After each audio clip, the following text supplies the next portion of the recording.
funny the things you discover on a small lathe such as the Southbend 10K.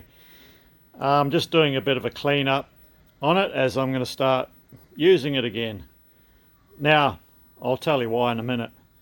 Yeah, I've given it a good clean, and this lathe's been in our family for a long time. My dad brought it brand new back in the 1950s, and he started his business with it back in the day. He used to have it set up out the back of my grandfather's house in a little workshop there they built, and back in the day, back then, they used to make wheelbarrow axles. I think nowadays they're just cheap bits of tubing chopped off, but yeah, back then they were solid bits of steel that got turned down for the bearing at either end. Yeah, so I've just discovered something on the cross slide that I never ever knew or noticed. I mean, this was the first lathe that I used near on 50 years ago, you know, and then prior to that, when I was about this tall, a little boy, I could just reach up and start twisting and playing with the handles. Anyway, let's get to this cross slide.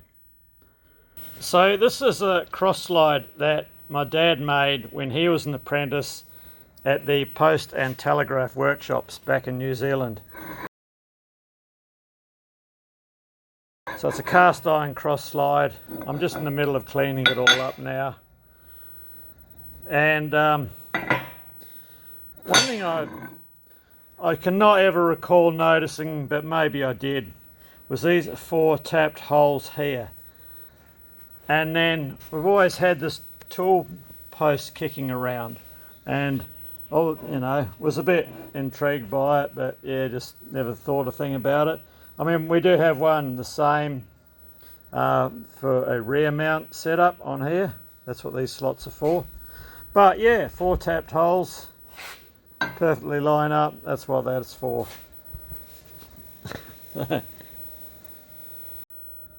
So I can still see, and I've never seen it before, you can still see his scribed layout lines for when he machined it. Faintly, but they're there. So yeah, he made this. It was on a large Wotan German shaper. It was one of the machines that came out of Germany after World War II. So why are we getting the little Southbend 10K back up operational again? I'll show you. Well, we used to have a different lathe here, but yesterday I sold it, so it's gone. So I just got the Herbert sitting here just temporarily at the moment. The little lathe that was here, the AL960B, is going to get replaced with a slightly larger lathe. It will be more useful for me. But yeah, we're still keeping the capstan, and this will get sorted out at some stage.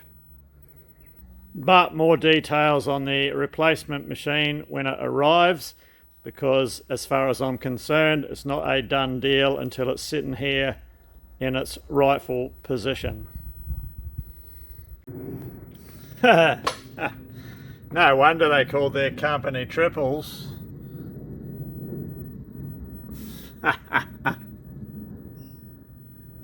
So just before I put the chuck back together for the Southbend lathe, I just thought I'd actually video this one, because there isn't really a great deal of information about these chucks, because they are getting rather rare nowadays. But back in the day, these were the chucks to have. These would outlast pretty well any other chuck before you had to regrind the jaws. Now the reason for that is, well, this is a English Taylor chuck made by Chas Taylor, Birmingham, England. Now what separates these chucks from your normal chuck is you'll see how it's not flat on the front, it's dished. So when your jaw goes in, you can see the jaws fully supported by the chuck body. So these chucks will last way longer before you have to grind the jaws.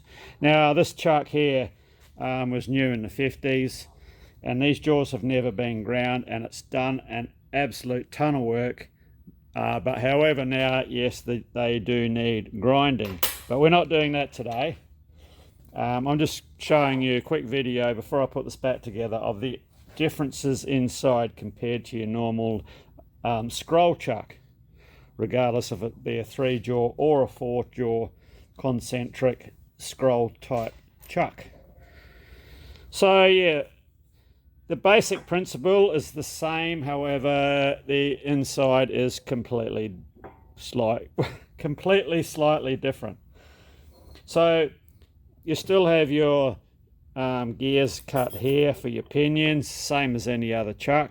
However, when you flip around, you have this scroll, which on a normal chuck is flat, and these are concaved.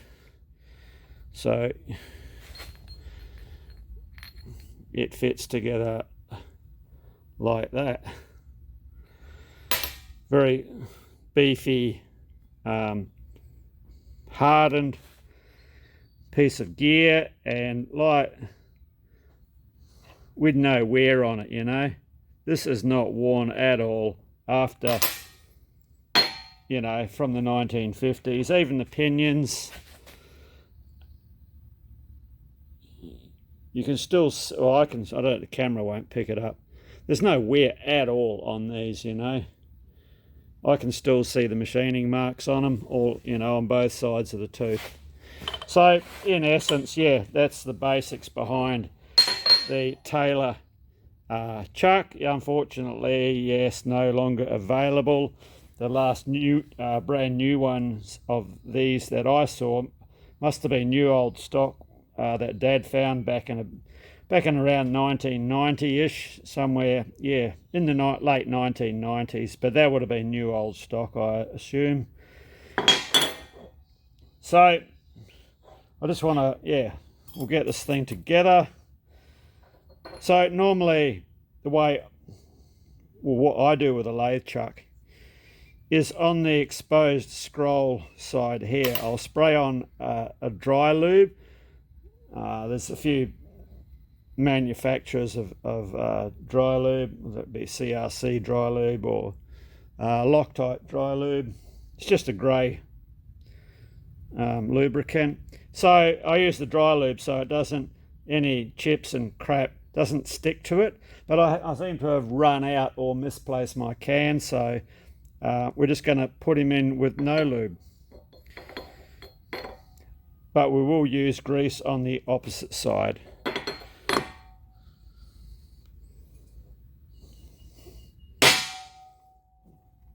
And you drop it in 50 times, but the first time you drop it in on camera, it won't play the game.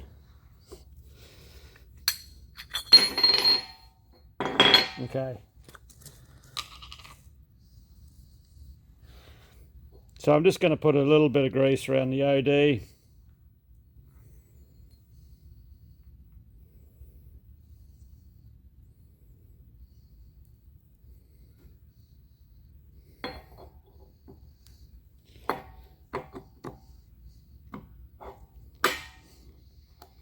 And drop him into place like that.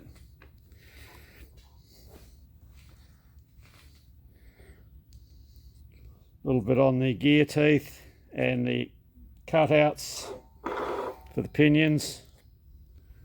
Doesn't need a lot, you know.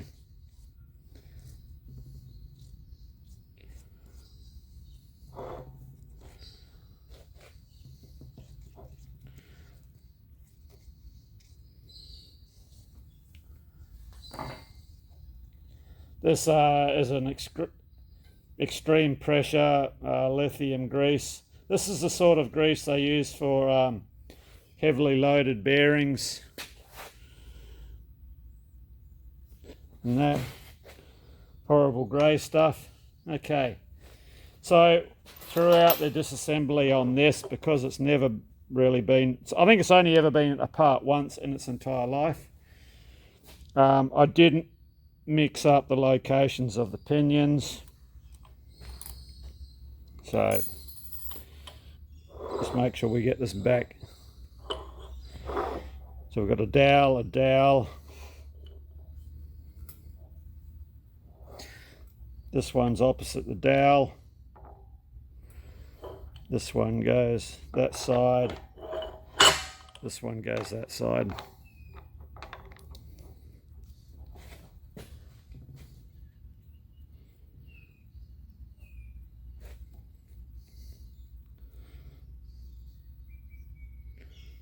Okay.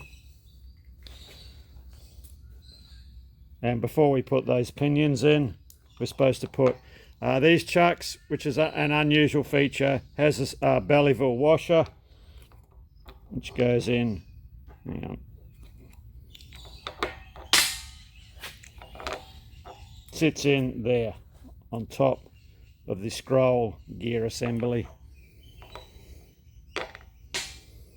It sits in the other way.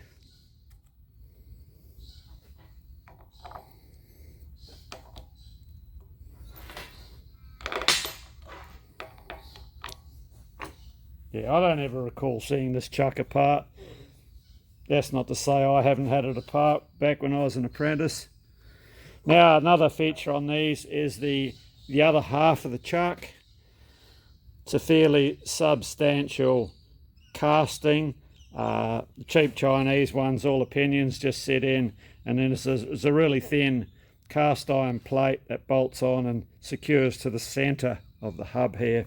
But yeah, no, these are really beefy and solid back plate, and it goes like that.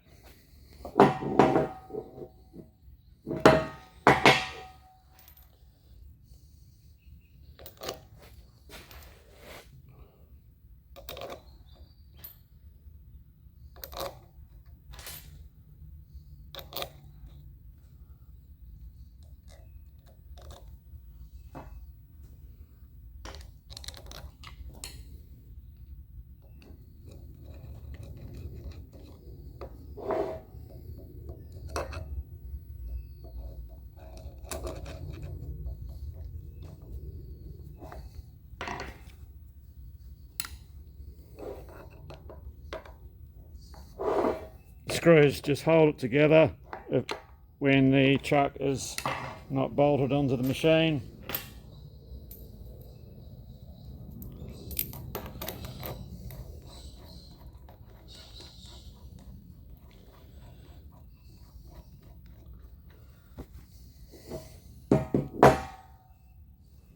Okay, let me go and get a chuck key and we'll get the jaws in. So I can't tighten these rear bolts up yet till we get it mounted on its backing plate, which is currently in the lathe. We can get the jaws in. So this Taylor chuck came with 3 sets of jaws, being your standard jaw for holding shafts and that. Your outside jaws for holding larger diameter, shorter parts. And your ID jaws, so you can grip on the inside diameters of various diameters. Yeah, quite often nowadays, most chucks, this is integral on your standard jaw, but not Taylor. So yeah, jaws just go in, same as any old conventional chuck.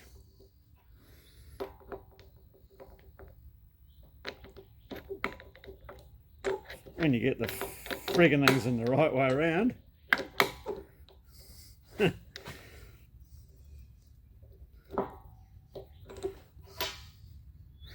It's different doing it in the lathe and doing it on the bench. I nearly put this one in arse about too.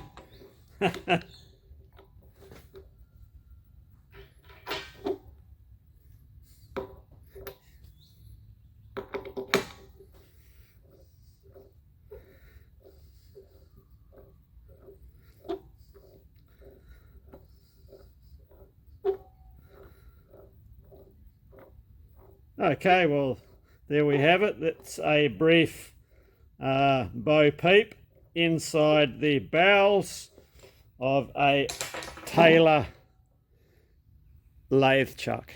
I'm just making a new one because I've put up with this one.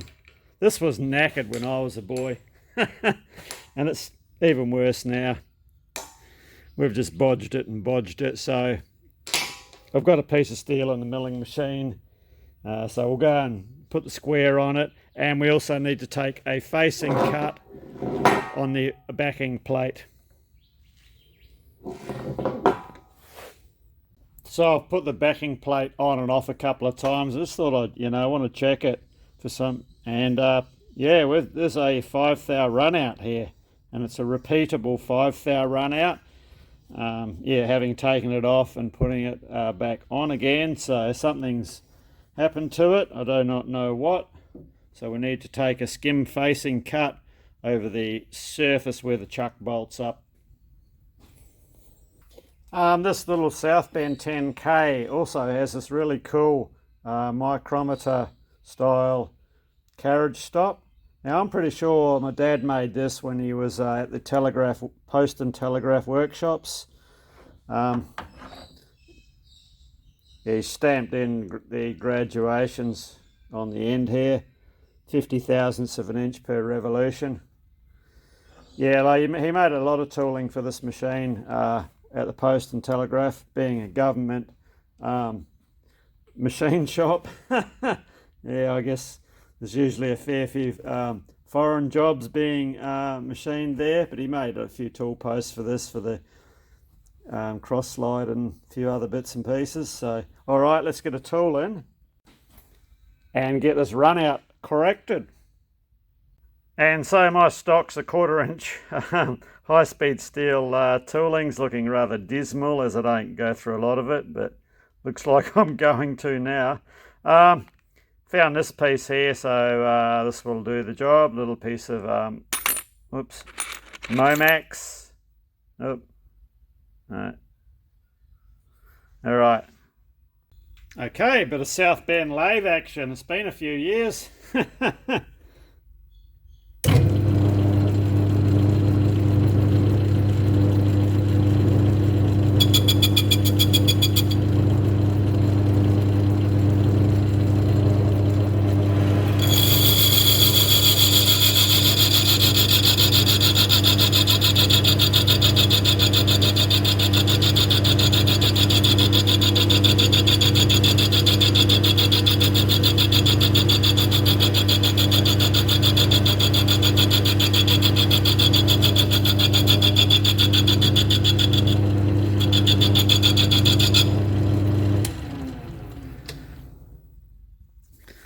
I think we're going to slow this down a little bit. That's quite a substantial bit of surface speed there for the high-speed steel. So we're going to put the lathe in back gear. Take out this drive pin. Engage our back gear. Future job, fix the missing teeth. Yeah, that was me. Okay, so we can run a bit faster than that, so we'll bring it up. Next fastest.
I don't know what grade of cast iron this is, but yeah, she's some pretty good gear. Okay, let's we'll put an indicator on this and see how we come up. One area we do not want to touch is this registered diameter here. So yeah, let's get an indicator set up and see if we're good to go. But yeah, she is a bit clunky with those missing teeth in the back gear, so I try not to use back gear. So that's looking where we need to be. Let's just check our register.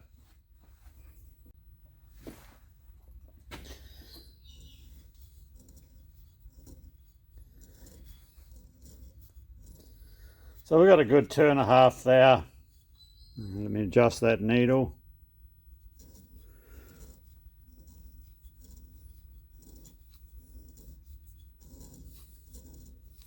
Two and 3/4 thou run out on that register. I'm just going to knock the high spot off it, and we'll just have to deal with it when we mount the chuck. I think we'll slow our speed down a bit onto that one as well. You can stay in back gear, but we'll go on the slowest back gear speed.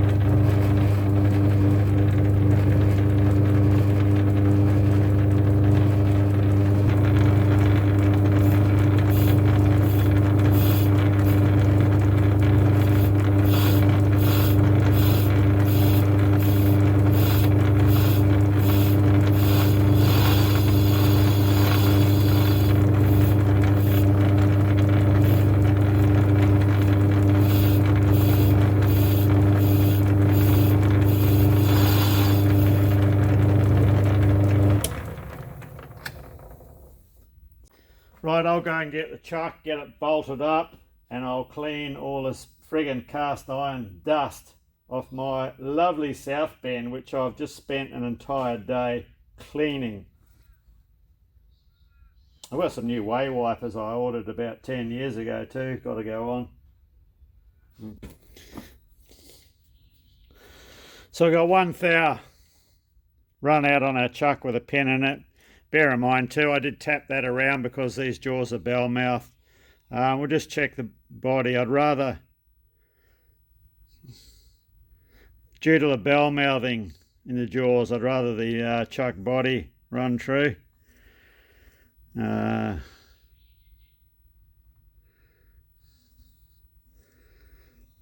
We got approximately 1.5 thou run out, just over, probably 1 3/4 thou run out on the chuck body. So when I sat this back on the backing plate, it was still tight on that backing plate in a couple of spots. So I'll just take another 2/1000 of an inch off that register diameter. This drive belt is it's a glued together belt. We've had this on here for donkey's years, but I remember the old leather belt we used to have on it. I used to love that belt because it had the you know, those tooth joints in there, and the old lathe used to just go tick tick tick tick tick. Used to sound really really good. I'll get this chuck off and bring you back.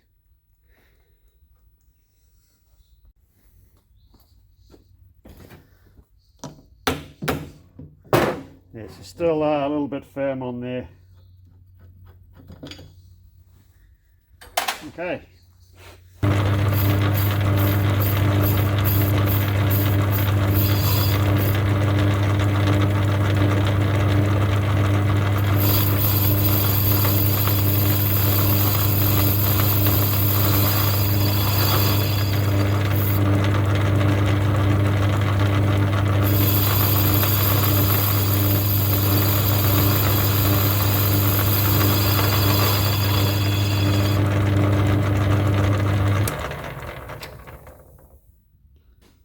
So I did go a couple of thou further. That gives us a bit of extra scope for adjustment should we have something in here that just we need the extra adjustment, sort of a poor man's set true. You know, as long as you've got enough clearance in your holes, you can gain a couple of thousandths of an inch in concentricity. Yeah, gonna have to get these gears done. All right, we're on, we're all tight, we're indicated in, and our needle is bouncing around half a thousandths of an inch, which is fine. Check our dowel pen.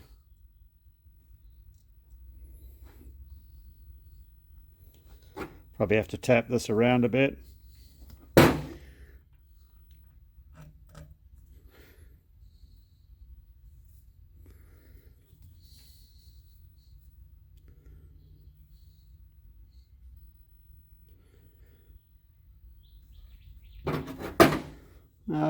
That's running at 4.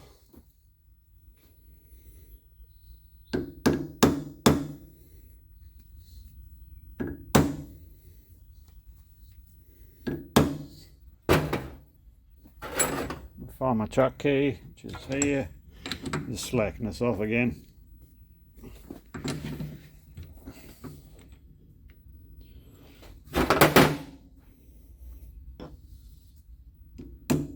Oop.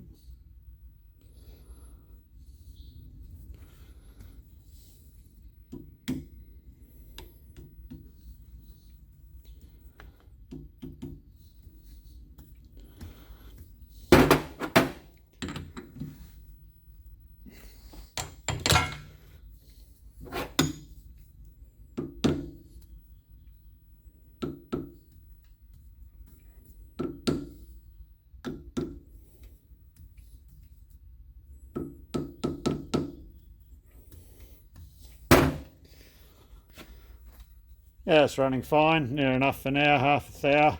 Bear in mind we still have to grind these jaws because, yeah, they are bell-mouthed. Okay. Well, that's our lovely Southbend back in service. So we just need to nip over to the Bridgeport and sort out a new chuck key. Yeah, she's a bit flogged out, this one. Before we can get the material in to cut the square for our chuck key, I've just got to machine step in these jaws to make a set of step jaws. It's for a project what I can't film, but I can film milling the step in the jaws. Yeah, we get these jobs from time to time that can't film on camera for the public. We just had another one of those sorts of jobs in Olga here. That's how come her head's tilted over. Part of that job was machining a feature on a part that was 1 meter long and had a really tight tolerance. So that was the only way I could do it for a meter cut, was angle the head till the cutter's in the middle of the table, and that way it balanced everything out. Kept everything up short here, close to the column, and yeah, she was able to hold the required, well, she came in half of the required tolerance, which was good. I didn't think she'd do it. But yeah, another one of those jobs, unfortunately, yeah, they're not for the public eye at this stage.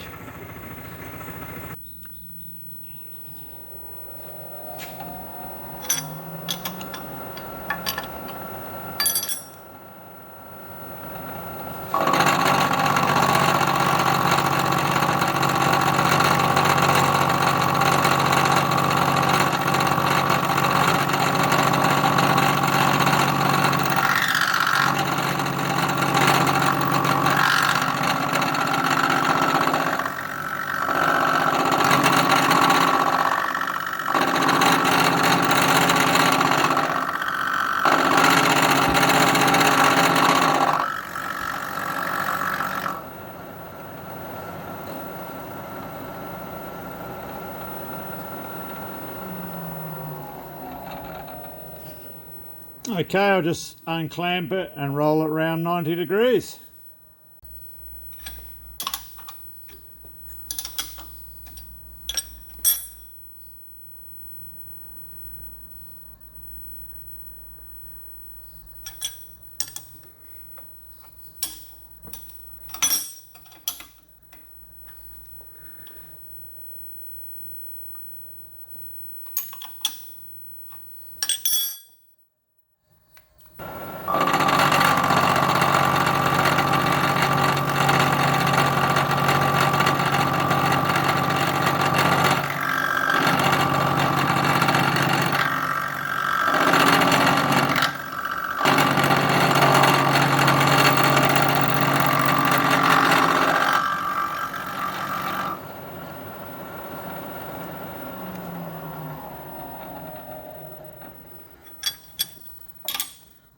I think I bumped the camera with my hand then.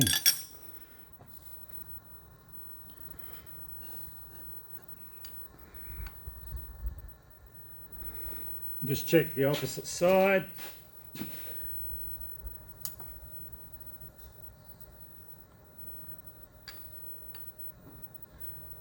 Yeah, that's good. Nip it down.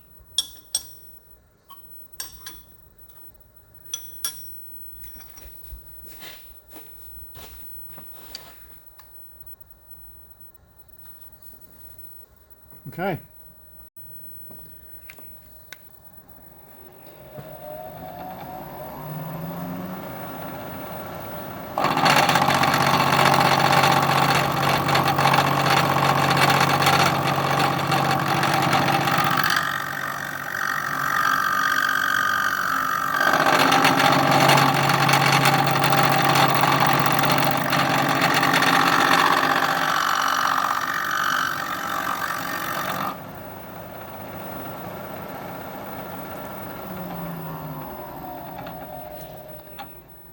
I just need to go a fraction more on that one. I couldn't quite see because the camera was in the way.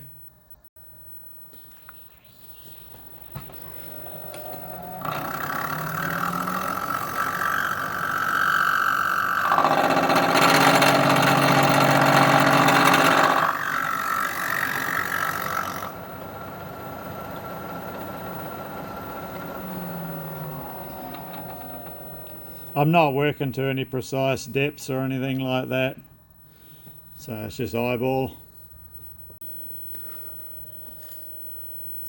Alright, let's get her out, deburr it, see if it fits in the lathe chuck.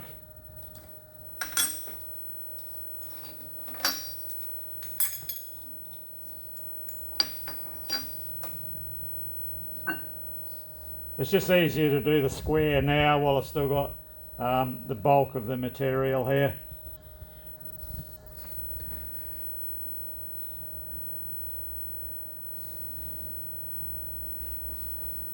Well, I had to file a sizable chamfer on the corners,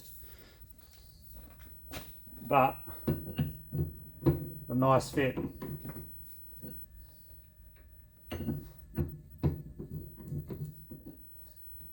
In all three pinions.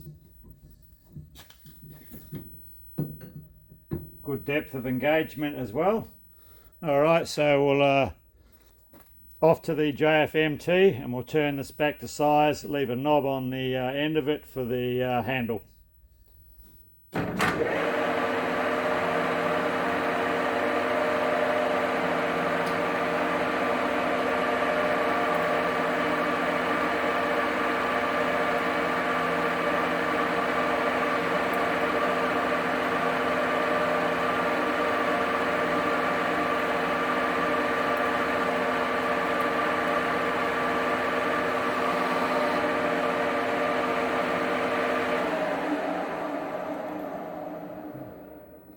See this carry on here? That's why I hate using C&MG inserts.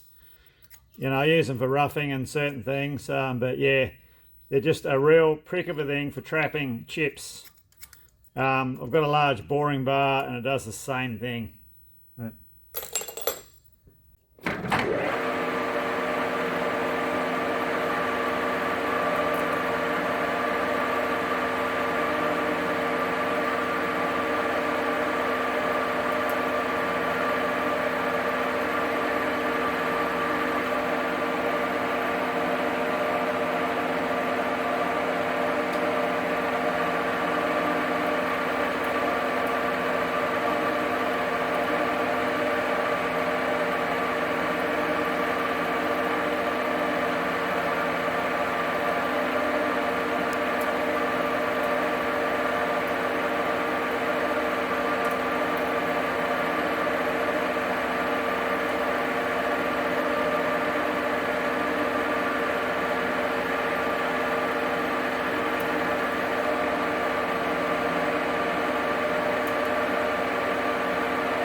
Might just slow that feed rate down.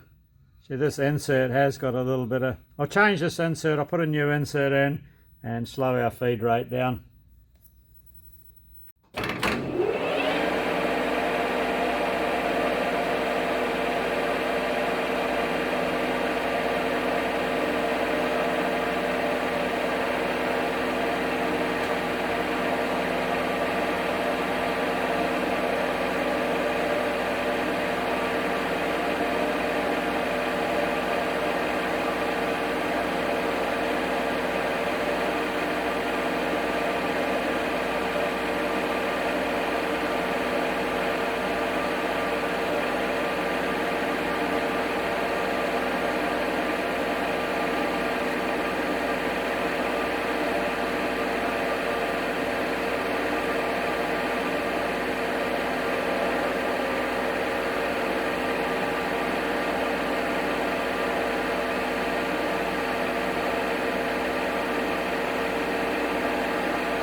Okay, let's chop him off.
Okay, so next step is over to the bridge port, and we have to drill a cross hole in it for the handle.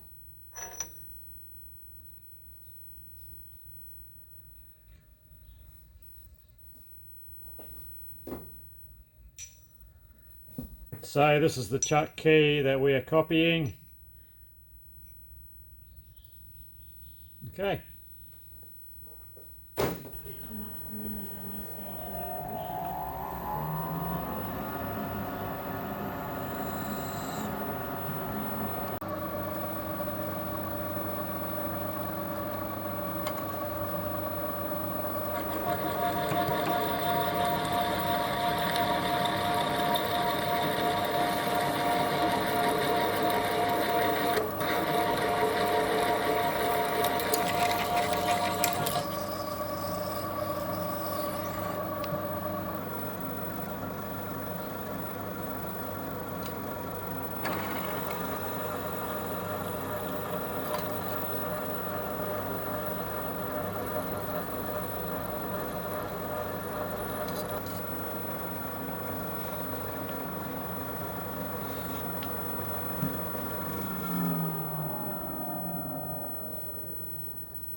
Yeah, I had to stop then and adjust my depth stop.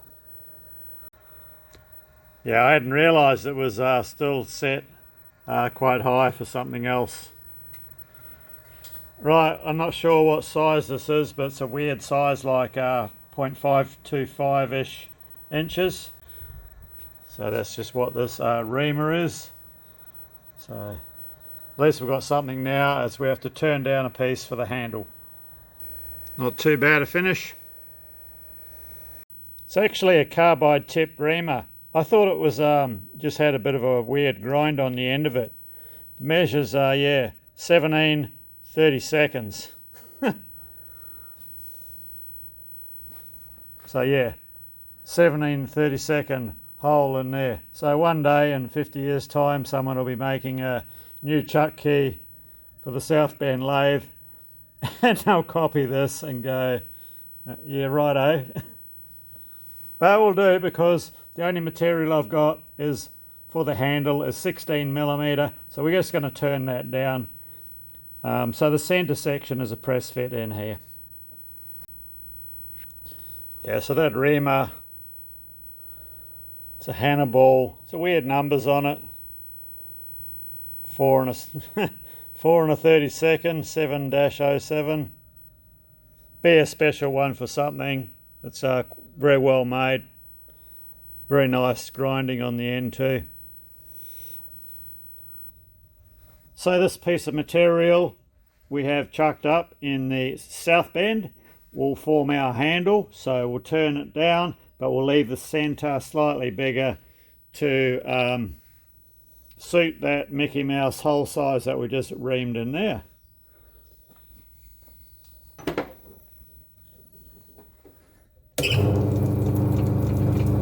Get a centre hole in first. And we're chucking it all of the way out to do our centre, because if the bar, which this isn't dead straight, we chuck this up right there at the chuck and then put our centre in and then move the part, it's not going to run true the centre that we've just drilled. So what that will do is actually flex the bar over when you go to put your centre in, and you'll end up turning an hourglass, you know, with it slightly fatter in the middle, or that sort of shape. Okay, we just need to go a bit more on here.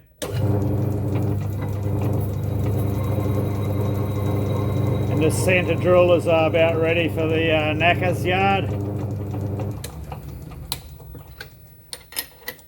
Okay, we'll get a centre in.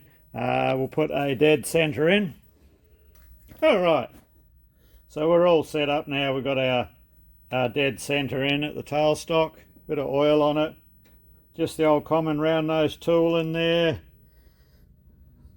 531.5 going on here with our hole. 620 or 630. So we've got 100 thou to take off. So it's not going to do it by itself. It's been a long time since I've actually driven one of these, turning some steel.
half a thou up.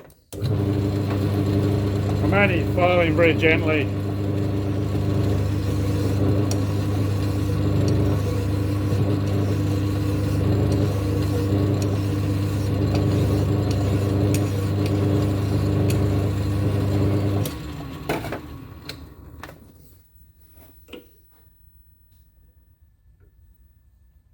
Ah, 532 on the knocker, 532, we're there. So that's going to give us a 1/1000th of an inch press fit, which will be, I think it'll be all right.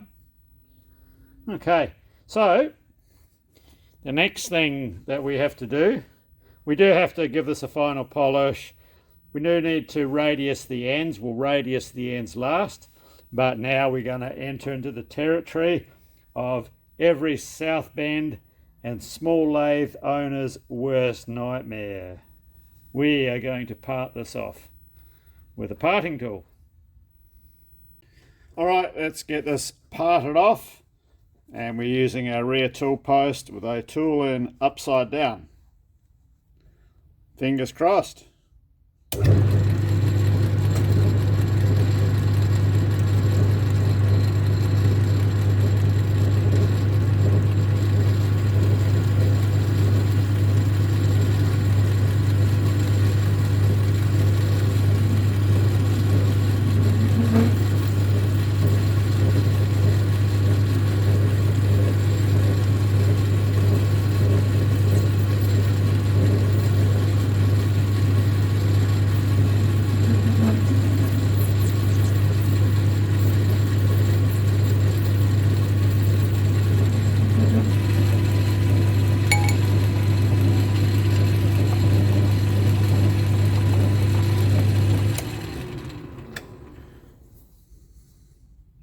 I do need to just adjust the angle on that tool though, so it doesn't leave quite the substantial tit hanging out.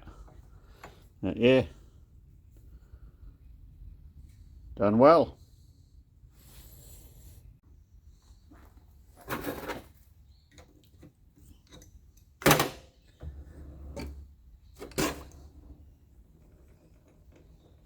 Okay, so what we need to do now is radius the ends on this, and this should be press fit over our thicker part in the middle. So we'll just turn a simple radius on the end here.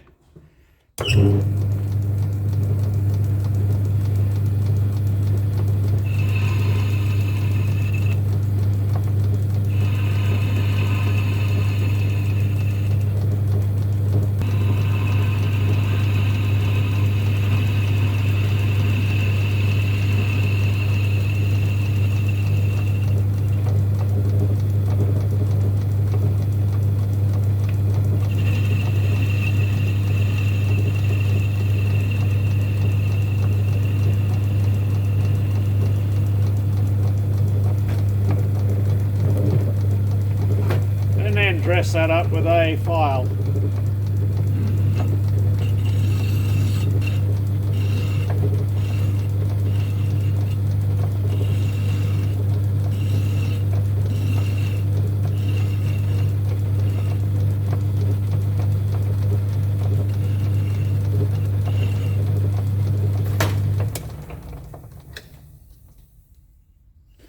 That's all it needs.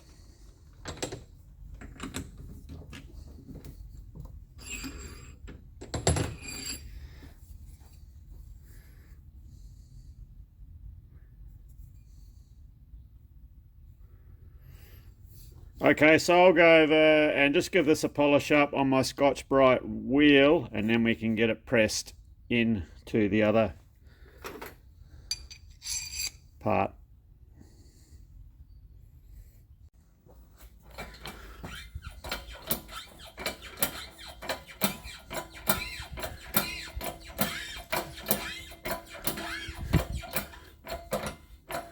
She's tight. Press has just gone into its second stage, which is just what we want.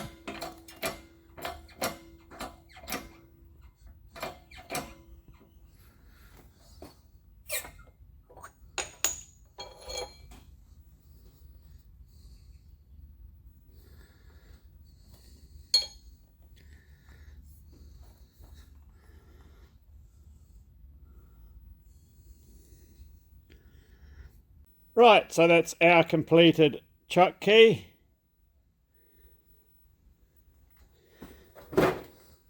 To replace the worn out one. Now you might ask yourself, most chuck keys have just a straight handle, which I hate. Eventually all my chuck keys will be this style, and I'll show you why. It's just more for ease of use. If you're changing your jaws or something, you've got a lot of winding, you can just go like that.